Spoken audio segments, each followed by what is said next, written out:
Bom dia, turma, tudo bem? Estão conseguindo me ouvir? Bom dia, professor. Estamos. Bom dia, professor. Bom dia, tudo bem? Bom dia. Olha só, bom dia, saudade de vocês, tudo bem aí? Também, tudo. Que bom. O cabelo não. Sim, cortei. Olha só, gente, eu só vou pedir para vocês ficarem com o microfone desativado e depois, assim, caso alguém queira falar alguma coisa, é só falar, professor, gostaria de falar alguma coisa para a gente poder falar, tá?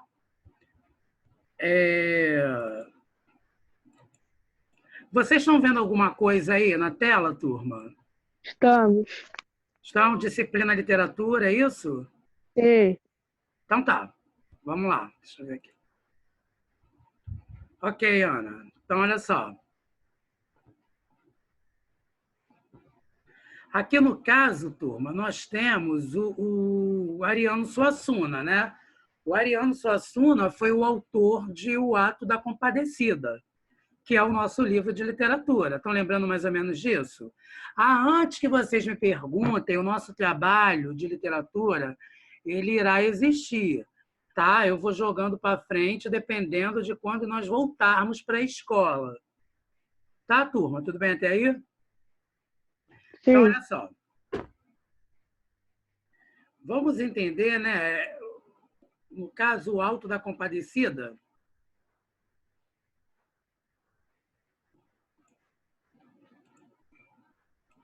Bom dia, professor. E aí, turma, vamos entender, na verdade, o que é essa definição de alto, né? Se a gente parar para entender na história da literatura como que foi essa questão do alto com o, vocês não podem esquecer que esse alto não tem nada a ver com adjetivo, existiam dois escritores, que eram o Gil Vicente e o João Cabral. Então, qual é a definição de alto, na verdade, né? É uma designação genérica para textos poéticos criados para representações teatrais no fim da Idade Média. Ou seja, nós vamos falar de textos para o próprio teatro. E como que esses textos eles aparecem, se apresentam para a gente, na verdade? Eles têm um caráter religioso, né? Embora ele vai falar das questões profanas e das questões satíricas também. Sempre com preocupação moralizante, sempre com uma preocupação de moralizar aquele que está lendo. Turma, vocês lembram mais ou menos de quantos portugueses chegaram aqui no Brasil? Quantos portugueses chegaram aqui no Brasil? Os índios eles precisavam, quer dizer, na cabeça dos portugueses, os índios eles precisavam ser educados, porque o índio falava tupi-guarani e os portugueses falavam português. Então, eles precisavam catequizar os índios. E eles catequizaram os índios usando autos, né? E onde que no Brasil, propriamente, esses autos, eles acontecem principalmente na região Nordeste, né? Que tem influência medieval e até hoje nós encontramos esse tipo de leitura. Então, vamos entender aí qual é o estilo do próprio Ariano Suassuna. Como que ele define o seu próprio estilo? A linguagem através da qual o texto alcança sua forma final e definitiva. Teatro, representação por atores, ou seja, turma, dentro do próprio livro eu tenho uma peça teatral e eu tenho as personagens que são pessoas encenando o tempo todo.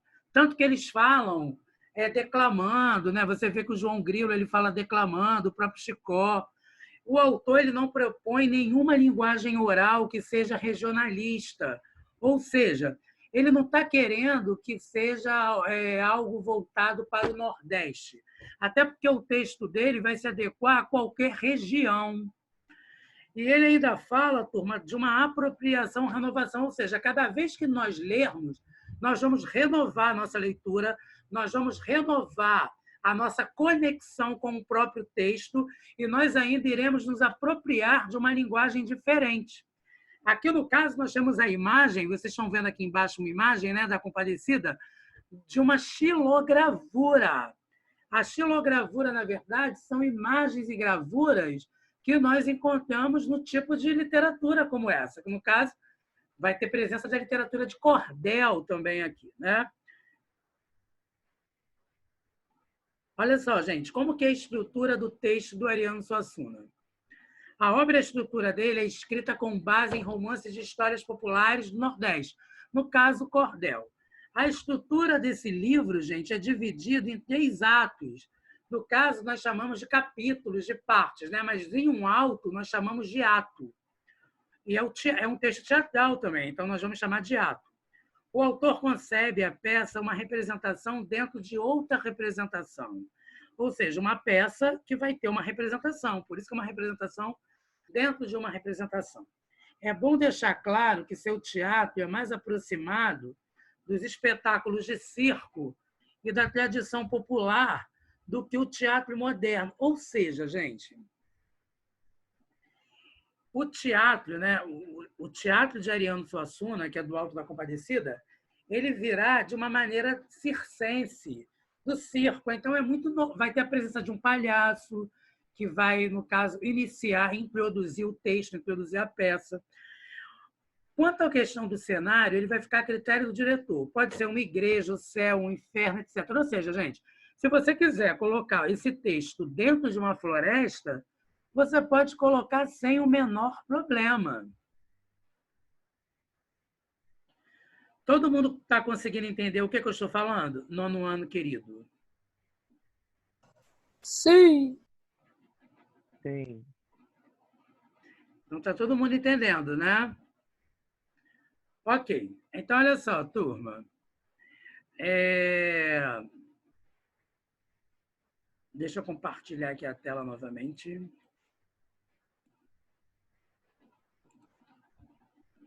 Então tá, vamos para a próxima aqui.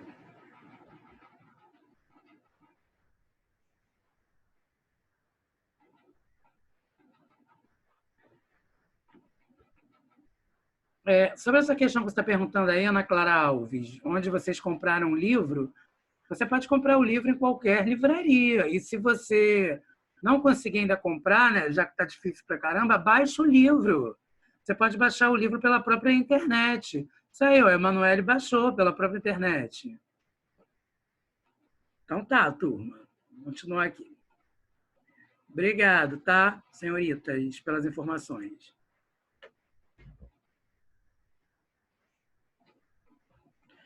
Vamos ver as personagens, né, gente? Ó, todas as personagens do Alto da Compadecida revelam dimensões alegóricas.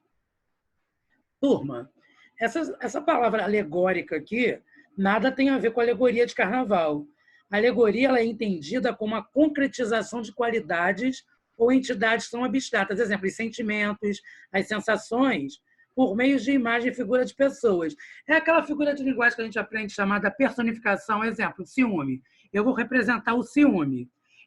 Qual é a sua personagem, Ronaldo? Ciúme. Então, eu vou colocar a minha personagem ciúme do que ele pode representar. Como que seria o ciúme? A alegoria funciona como uma maneira de materializar aspectos morais, ideais ou ficcionais.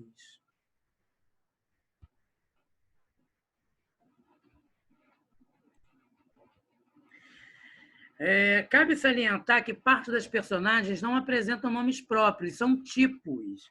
Mesmo que são nomeadas como padre, funcionam como figuras alegóricas. Por quê, gente? Exemplo, todo padre tem nome.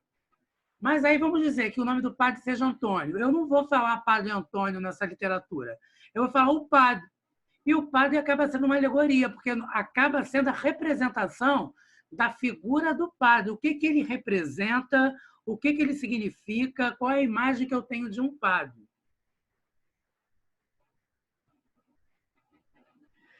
Manu, ver o filme ajuda bastante, ajuda bastante. Você pode ler o livro, né? Só que o que eu acho é o seguinte, quando existe um filme que é filmado de um livro que já existe, é importante primeiro você ler o livro para você fazer uma comparação com o filme.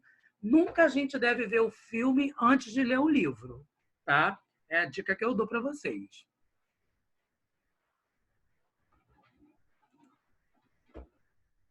Olha o João Grilo, já que a Manu estava falando do filme, né, gente? Aqui nós temos o Matheus Nastergaile, que é um ator, e ele foi também, Alisson. A série também é importante. 4 episódios, até a Rede Globo, né, que exibiu o Alto da Compadecida. Mas já que é literatura, né, o interessante é a gente primeiro ter o contato com o livro e depois, certamente, a gente ir para o filme. Não tem o menor problema. É protagonista, atua como criador, deflagrador de situações que se desenvolvem na peça. Representa a figura típica. Gente, olha essa curiosidade. Turma, vocês que gostam de curiosidade, olha isso, Júlia. Júlia, Ana Luísa, Giovana, olha isso aqui. O Alisson. Kengo. Olha isso, Jordan. Kengo. Gente, se nós pararmos para analisar o significado da palavra Kenga, a gente conhece Kenga, que é uma forma depreciativa de se referir à prostituta no Nordeste, em alguns lugares do Nordeste. Kengo, gente, nada tem a ver com Kenga. Vocês acreditam nisso, turma? Kengo, na verdade, é alguém sabido, alguém sagaz, alguém esperto, alguém que sai com facilidade de situações embaraçosas. Então, no caso do João Grilo, ele é chamado de Kengo, porque ele é um nordestino sabido. Mesmo que ele seja analfabeto e amarelo, aqui no caso amarelo, está voltado para a questão da desnutrição. Porque o que está querendo dizer? Que, já que uma pessoa não se nutre, não se alimenta bem, essa pessoa não consegue raciocinar. Então, o Kengo, na verdade, está voltado para a inteligência. Né, Júlia? Eu falei porque você gosta sempre de estar informada. Sim, Júlia, na Rede Globo. Jordan, bacana, viu os dois. Uma pergunta, a série qual? Não, Pedro, não tem. Valeu, Manu, não tem mesmo. Gente, onde vocês podem assistir é no YouTube. O YouTube tem o filme completo. Mas primeiro vocês leiam. Eu preciso que vocês tenham contato com a leitura primeiro.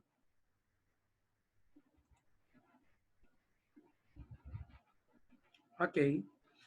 Então vamos lá, gente. Representa a figura típica do Kengo, é habituado a sobreviver e a viver a partir das artimanhas e pequenos golpes. Olha isso, gente. Ele vive de pequenos golpes e ele trabalha numa padaria. Olha, agora vamos ver, gente, isso aqui. Sua grande queixa é não ter tido o tratamento adequado dos patrões.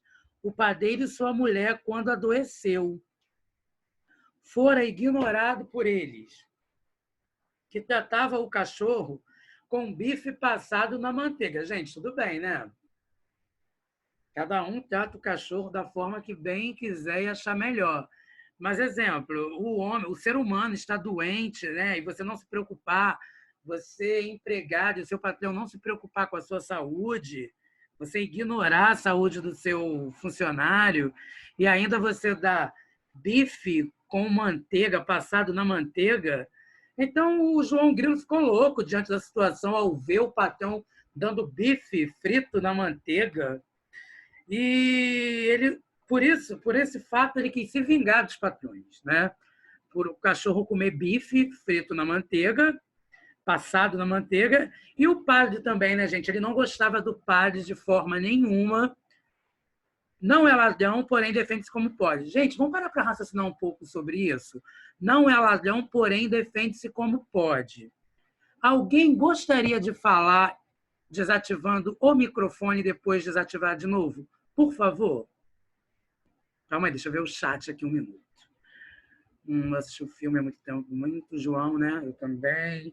Letícia, é um dos filmes brasileiros que eu mais gosto. Letícia, realmente é um filme maravilhoso. João, você assistiu o filme tem muito tempo, né? Agora o bom é que a gente está lendo e vai poder assistir novamente. É um filme muito bom, porque a gente ri, né? E também tem essa coisa do regionalismo, o vocabulário regional. O vocabulário é simples, aí faz com que a gente tenha facilidade para poder entender. Então, isso também já contribui bastante, né, turma? O vocabulário, a linguagem simples, uma linguagem menos elaborada. E sem falar que o filme é muito engraçado. Turma, alguém gostaria de discutir sobre não é ladrão, porém defende como se pode? Alguém gostaria de falar sobre? Não? Tá, vai. Alguém gostaria, turma, de falar? Professor, Oi. eu acho que assim, nessa parte dele não é ladrão, mas se defende como pode, é o fato dele criar histórias para meio que se beneficiar, sabe? Sim, Porque em diversas situações do filme e até no livro, ele cria diversas situações que não é que ele seja ladrão, mas ele se beneficia, sabe? Tipo, toda a história que ele cria que envolve dinheiro, ele tem a parte dele, sim, sim, exatamente. entendeu? É aquela velha Eu história. acho que Pode eu continuar. acho que é o que o senhor quis dizer. Ele não é ladrão, mas se beneficia como pode, entendeu? Sim. Quer dizer, é aquela velha história, né, gente? A mãe, ela não está roubando. Mas se um filho estiver passando necessidade, é aquela velha. Apareceu uma reportagem uma vez no jornal que causou uma super polêmica, que a mãe não era ladra, mas o menino estava com fome e a mãe roubou uma maçã para o garoto comer. Não sei se vocês lembram disso. A mãe não era ladra, né? Era uma situação que ela precisava da comida para o filho. Então, essa coisa do rótulo é muito forte, né, gente? Se eu falo que alguém é ladrão, é diferente de eu falar que alguém ficou ladrão ou que alguém estava ladrão naquele momento. Os verbos de ligações que a gente aprende na gramática, né, para poder formar o predicativo do sujeito, ele tem muita importância na hora do discurso, né? É por isso que palavra, gente, ele tem muito cuidado ao falar, porque é aquela velha história, um tapa, você bate, uma hora passa, mas a palavra ela vai ficar cicatrizada eternamente no seu coração, né, gente? É aí que está o problema, né? O problema não é o tapa, o problema são as marcas, né, que ficam para sempre na nossa vida. Então, turma, olha só, vamos falar do João Grilo de novo. Obrigado, tá, Manu? Não planeja suas ações, age conforme a situação se lhe apresenta, não tenha alma ruim, pois no final perdoa o mal que lhe fizeram. Turma, todo mundo sabe que vai ter um juízo no livro, né? Vai ter um juízo, vai ter uma discussão que vai falar da compadecida, da Nossa Senhora, vai falar de Jesus. Então, nessa hora, ele perdoa todo mundo que lhe fez mal. Então, o perdão é um ato de bondade, é um ato de resignação, é um ato que você é uma pessoa nobre, que você é uma pessoa boa, né? Pelo menos é o que a sociedade impõe, o que as religiões impõem, né? A conduta, a regra de conduta, de convivência em sociedade, turma. Olha o Chicói, amigo leal de João Grilo, envolve-se nas artimanhas do amigo, mas por solidariedade do que convicção própria. Olha isso, gente. Eu nem sei o que está acontecendo, mas mexeram com o meu amigo, mexeram com a minha amiga, também mexeram comigo. Eu estou lá, eu nem sei o que está acontecendo. Olha que curioso. Embora seja um mentiroso, suas mentiras não prejudicam ninguém. É uma pessoa boazinha, né, gente? Ele mente, mas todo mundo sabe que é mentira. A gente sempre conhece alguém, né, que mente, a gente sabe que está mentindo, aí a gente prefere fingir que não está entendendo ou prefere concordar para que aquilo não... A gente sabe que aquilo não vai ter problema nenhum, não vai causar um mal maior do que ficar alegando. Não, para, você está mentindo. Vamos ao chat. Eu estou bem blogueiro, né, gente? Eu estou me sentindo muito blogueiro. Então, vamos lá. João Verdade, Jordan. Sim, o Jordan. Olha essas bobagens aí, gente. Vamos para a próxima aqui. Maluquice, meu Deus. Ó, o padre João, o bispo e o sacristão. Ó, turma, uma palavrinha nova aí, ó. Galera da Igreja Católica. Olha aí, Ana Clara. Essas personagens encarnam a simonia. O que seria simonia, gente? Aqui embaixo, é o meu cursor. Compra ou venda ilícita de coisas espirituais, como indulgências e sacramentos ou temporais ligadas às espirituais, como os benefícios eclesiásticos. Ou seja, eu sou padre, eu sou bispo, eu sou sacristão, eu tenho o poder da igreja na minha mão. E aí, turma, eu começo a vender, eu entro em crise, eu vendo os bancos da igreja, eu vendo o ofertório, eu vendo os crucifixos, eu vendo os vitais da igreja. Como assim? Então, o crime que acontece na igreja é a simonia. E outras acusações que vão ter nesse julgamento, né, turma? Ó, soberba, quem não sabe o significado de soberba, Alguém soberbo é alguém arrogante, prepotente, petulante. Leviandade, que tem a ver com ausência de seriedade. É aquela pessoa irresponsável, que leva tudo na brincadeira, que não tem responsabilidade com nada. Superviviência de autoridades, ou seja, humilhação. Eu sou padre, eu detenho saber, eu estou na igreja, eu vou humilhar alguém pela minha autoridade de ser padre, de ser bispo, ou ser sacristão. Arrogância, velhacaria, né, gente? Que também o sinônimo falcatrua se encaixa na questão da velhacaria. E é claro que é o roubo à igreja, né, gente? Agora, onde nós chegamos em turma. Vocês já imaginaram, gente, se essa moda pega mesmo? Ah, olha só, estou com problema de dinheiro. O padre falando, estou com problema de dinheiro, eu vou vender o banco da igreja, que é de madeira. Eu vou roubar o ofertório, eu vou roubar os instrumentos musicais da igreja. Vocês já pensaram uma coisa dessa, gente? Vamos para a próxima aqui, ó. O Antônio Moraes. Todo mundo lembra das aulas da tia Jaqueline, né? De história. Então, nós vamos falar da figura do coronelismo. Lembram, gente, do coronelismo na história do coronel? O que o coronelismo fazia na história, na nossa história? Ele mandava, ele tinha domínio sobre todos nós. Por quê? Porque ele era um nobre, ele tinha muito orgulho das suas origens ibéricas, né? Até porque ele representava a aristocracia dos senhores de terra, resquício do coronelismo nordestino. É um fazendeiro à moda antiga, por isso ele desprezava qualquer proprietário que trabalha. Olha isso, gente. Imagine em tempos atuais, os emergentes da Barra da Tijuca. Para ele não tinha nenhum sentido, não representava nada. Porque para ele o que serviria seria a Zona Sul do Rio de Janeiro, né? Sua autoridade decorre de seu poder econômico, que faz com que a ele se curvem os políticos, os sacerdotes e, claro, a ralé. Quem seriam a ralé, gente? Nós, né? Os plebeus, a plebe em si.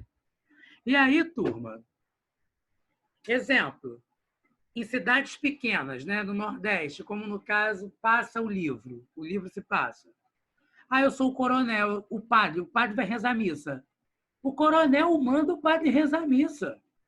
Se o coronel chegar e falar que não quer missa, não vai ter missa, gente, porque o coronel tem dinheiro.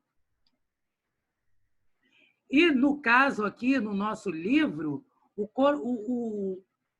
os próprios clérigos, né, o clero, ele é corrupto. Porque o coronel dá dinheiro para o padre, para o sacerdote, para o próprio bispo também tem dinheiro. Tudo bem até aqui, turma? Cadê aquele sinalzinho bonito de joia para o professor de vocês? Tá tudo bem, Ronaldo. Tô entendendo. Todo mundo está entendendo? Isso aí, cadê aquele joia? Isso aí, Alisson, Manu, Pedro, Jordan, Júlia, Ana Clara, Giovana. Gente, esse livro é bem interessante, né? Sem falar, turma, que isso vai cair na UERJ, e é claro que todos os meus alunos tentarão o UERJ ou FRJ, né, turma? Então, olha só. Tá tudo bem aí, né, Júlia, Letícia? Isso aí, todo mundo entendendo. Ana, eu acho que eu vou criar um blog, gente, porque eu estou amando essa coisa de aula na internet. Então, olha só. Vamos voltar ao compartilhamento aqui.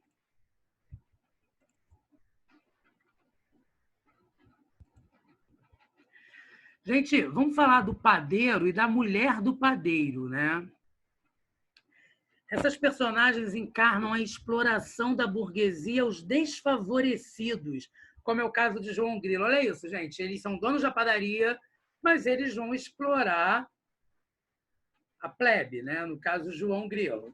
O casal é satirizado pelo exagero de traços, a submissão do marido. Olha isso, gente. O marido é submisso e a mulher é extremamente prepotente. A prepotência da mulher assusta o próprio marido.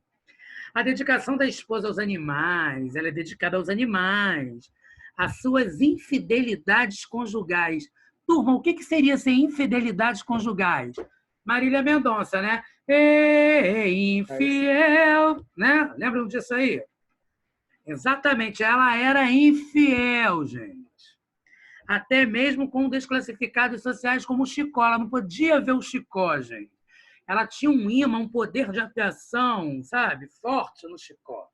A exploração dos empregados em oposição à superproteção ao cachorro, quer dizer, ela protegia o cachorro, né? Explorava os empregados. Então, era um paradoxo, era um antônimo, era algo extremamente contrastante.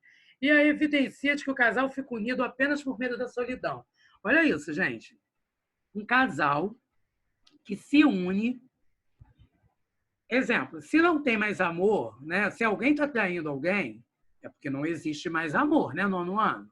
Porque a gente sabe que quem ama não vai trair alguém que você ama. Até porque o amor já é o sentido completo de verdade, de honestidade, de proteção, de zelo. Todo mundo sabe disso. Amar é atitude. Se eu amo alguém, como é que eu vou trair alguém? Significa que não existe mais amor. Ou então que nunca existiu amor, né, turma? E aí, o que ela faz, na verdade? Eles ficam juntos porque eles têm medo de ficar sozinhos. Eles têm medo de ficar sozinhos. Então, por isso, eles ficam juntos. Gente, deve ser muito chato isso, né? Alguém tem que engolir o outro sem realmente não amar verdadeiramente. Isso é muito difícil, né? Deus me livre e guarde. Isso é um próprio coronavírus, né? Amar alguém sem ser amado. E Severino de Aracaju e o cangaceiro. Os atos de Severino e de seu comparsa são justificados. Olhem isso, gente. Severino se viu enlouquecido quando a polícia matou a família. Quer dizer, eu posso matar a família dos outros, mas ninguém pode matar a minha família, né, gente? Tem fortes princípios. Olha que bonitinho, gente, isso. Ele mata a família dos outros, mas ele tem fortes princípios, né? Como de não matar sem motivos, mas só para roubar. Quer dizer, vou matar a família dos outros para roubar. Ou seja, não pode matar minha família, mas eu posso matar a família dos outros porque eu vou roubar. Quer dizer, então, que o filho pode ficar sem mãe, pode ficar sem pai, porque ele está protegendo a família dele. Que coisa, hein, gente? Para garantir seu sustento. Quer dizer, então, que eu vou matar todo mundo, né? É igual esse pessoal aí. Em tempos de coronavírus, né? Coronavírus, eu vou à farmácia, vou comprar todo o álcool em gel, e quem estiver precisando do álcool em gel, eu não estou nem aí, porque eu estou me protegendo, mas o outro que se dane. Além disso, recrimina o assanhamento da mulher do padeiro. Quer dizer, ele mata a família dos outros numa questão de sobrevivência, que é o que ele alega. Ah, eu matei a família dos outros. Por quê? Porque minha família estava passando necessidade, então eu matei a família dos outros. E ele ainda é capaz, gente, de recriminar o assanhamento da infiel, da Marília, infiel, por causa que ele acha que está errado. Bonitinho, né, gente, isso, né? Quanta hipocrisia, né, nono ano? O encourado e o demônio. Olha isso, turma. Gente, isso é maravilhoso. Essas personagens simbolizam o instrumento da justiça, representa Manuel. Manuel é o Cristo negro que tanta polêmica causou na época em que a peça fora escrita e, de certa forma, ainda causa. Gente, olha essa frase. Tanto faz um branco como um preto. Quem poderia me explicar essa frase, nono ano? Que tudo que o branco é capaz de fazer ou de ter, o negro também é. Sim. E ele está falando de Jesus, da presença de Cristo. Então, ele está falando, turma, vocês sabem, gente, que algumas regiões e a própria história comprova, né, há relatos que Cristo era negro e outros dizem que Cristo era branco. Mas o que ele está querendo dizer aqui, na verdade? Que não importa se Cristo é branco, se Cristo é preto, se Cristo é azul, se Cristo é rosa, se Cristo é amarelo. O que importa é o respeito, né, pela questão racial, é o respeito com a fé que nós temos. Por quê, gente? Se a gente parar para estudar, religião, cada um tem a sua. O que é a nossa religião? A nossa religião, na verdade, é a nossa afinidade. É nós termos afinidade com uma religião. Mas isso não quer dizer que a minha religião seja pior ou melhor que a sua, né? Justo e onisciente, atua como julgador final dos vícios, velhacaria, simonia, arrogância, preguiça, preconceito e falso testemunho. A compadecida, gente, funciona efetivamente como mediadora santa que está mediando o julgamento, plena de misericórdia, intervindo a favor de quem nela crê, como protagonista. O Alto da Compadecida prioriza, portanto, a situação daqueles que se encontram em posição inferior na ordem social.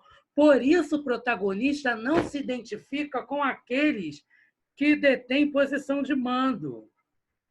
Estão entendendo por que o João Grilo, gente, ele não se identifica? Por quê? Porque o próprio livro ele está voltado para a questão de ajudar, de estar a favor do desfavorecido. Alinhada à ideologia dos folhetos de cordel, a peça focaliza a sociedade do ponto de vista dos desprivilegiados. O enredo, evidente a presença de João Grilo em todas as situações é fundamental. A peça gira em torno dele, isso nós já sabemos, do ponto de vista estrutural, habituado a sobreviver e a viver a partir de expedientes. Trabalha na padaria, vive em desconforto e a miséria é a sua companheira. Isso é forte, essa metáfora, hein, gente? A miséria é a sua companheira. Sua fé nas artimanhas que cria reflete, no fundo, uma forma de crença arraigada na proteção que recebe, embora sem saber da compadecida. Olha que bonitinho, gente. Eu estou vendo que tudo está errado. Sabe quando a pessoa já começa a querer desacreditar, está tudo dando errado, ninguém olha para mim, meu Deus. Só que a santa está ali, gente, porque ele tem tanta fé na santa, o João Grilo, que tem uma hora do desespero, quando ele acha que a santa não está olhando para ele, a santa aparece para ele, para dizer que ela está ali para poder ajudá-lo. Gente, eu preciso agora de alguém para ser o João Grilo e alguém para ser o Encourado. Só que eu preciso que vocês interpretem e dêem um sotaque nordestino aqui, porque quem pode ser o João Grilo? Eu. Quem, João? Sim. Então tá, vai ser o João. E o Encourado vai ser quem? Eu mesmo? Então tá bom. Eu posso ser, se eu quiser. Tá, então pode ser você, o Jordan. Vamos lá. 1, 2, 3 e já. Ah, isso é comigo. Vou fazer um chamado especial, o inverso. Garanto que ela vem. Querem ver? Vai, João, mete o sotaque aí, isso. Mãe de Deus de Nazaré.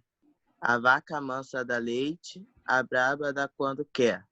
A mansa dá sossegada, a braba levanta o pé. Já fui barco, fui navio, mas hoje sou escalé. Já fui menino, fui homem, só me falta ser mulher. Vai, Jordan. Jordan, você está aí, filho? Vai vendo a falta de respeito, viu? Vai, João. Falta de respeito, rapaz. Isso é o versinho de Canário Pardo que minha mãe cantava para eu dormir. Isso tem nada de falta de respeito.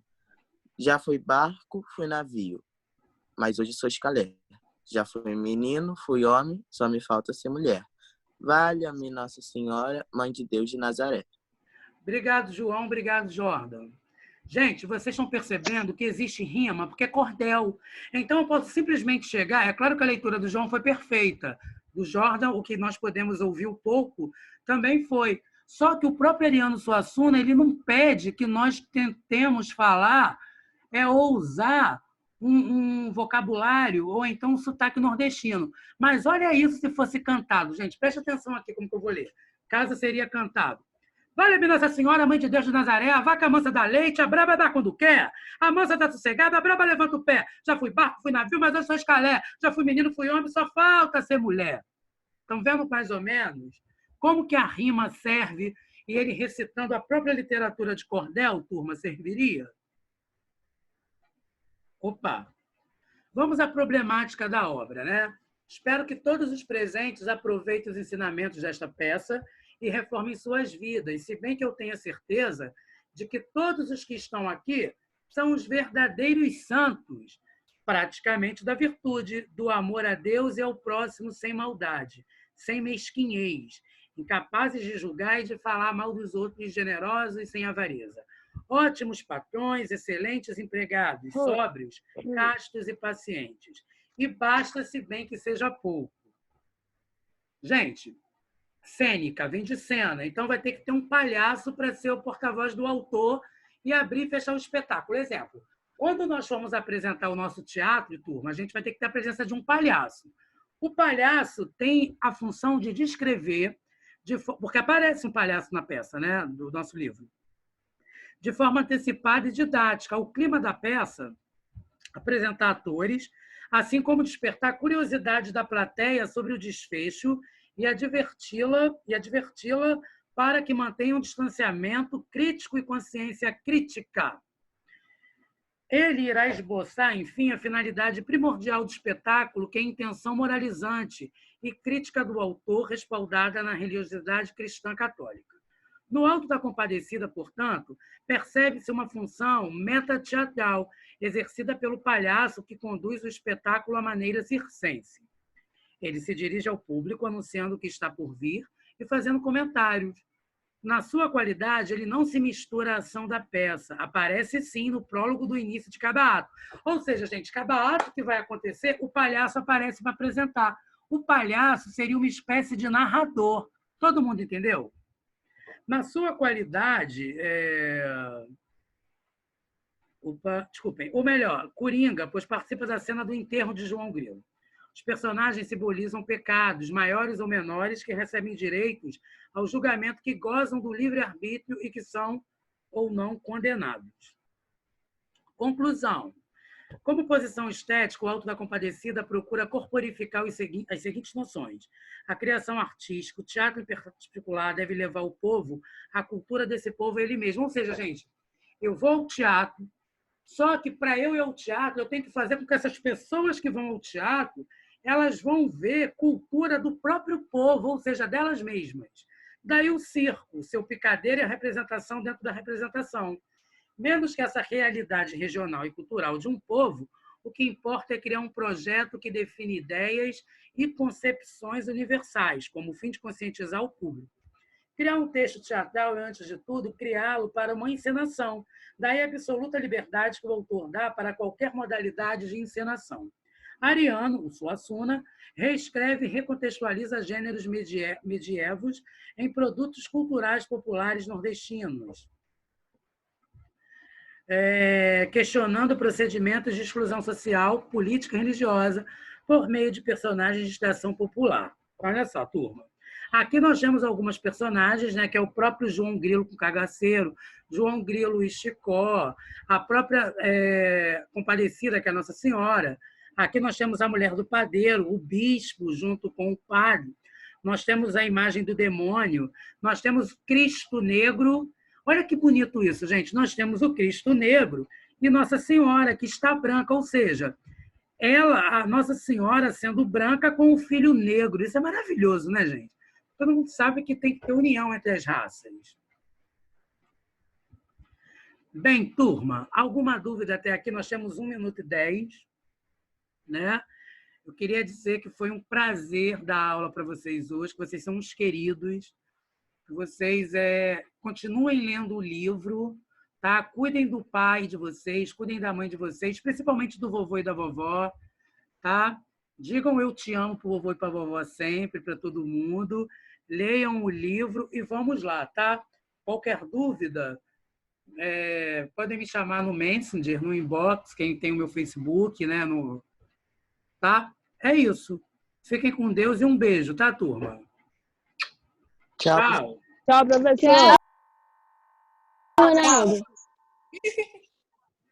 Oi. Tchau. Beijo. Beijo. Ah, só um minuto. Gostaram da aula? Sim. Que bom. Sim. Então tá. Um beijo, turma. Muito. Tchau.